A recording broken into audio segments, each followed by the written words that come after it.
La question suivante, c'est la question numéro 12, donc avec la détermination du taux d'avancement. Alors là, on va aborder un chapitre important avec 9 questions qui portent sur les ressources humaines.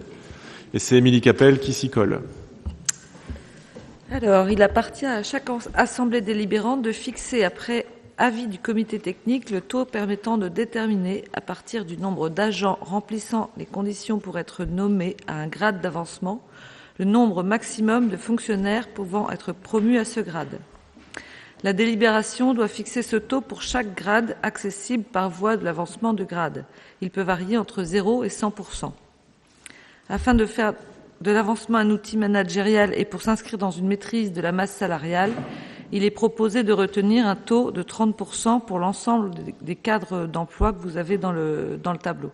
Je tiens à préciser que tout ça a été travaillé avec les représentants syndicaux du personnel et pas seulement au comité technique, mais aussi on a fait 2 ou 3 groupes de réunions, 3 réunions de travail sur ces taux d'avancement, et donc c'était intéressant de co-construire ce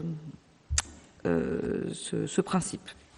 Dans l'hypothèse où, par effet de pourcentage déterminé, le nombre maximum de fonctionnaires pouvant être promus n'est pas un nombre entier ou inférieur à 1, il sera proposé de retenir l'entier supérieur, ce qui va permettre quand même, quand il n'y a qu'une personne, de pouvoir être promu.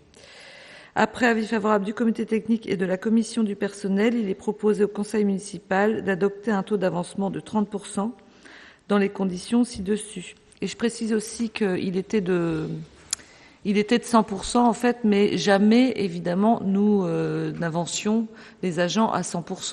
Donc il fallait remettre les choses en cohérence, et donc c'est pour ça qu'on a choisi 30%. Merci Émilie. Est-ce qu'il y a des questions? Est-ce qu'il y a besoin de précision concernant ce point? Monsieur Morazin. Non, c'est un choix tout à fait raisonnable. On en a débattu, il n'y a aucun problème. Le vieux syndicaliste que je suis ne peut que vous féliciter. Merci. Y a-t-il d'autres remarques ou d'autres questions? A priori non. Donc je vous propose de passer au vote. Y a-t-il des votes contre, pardon?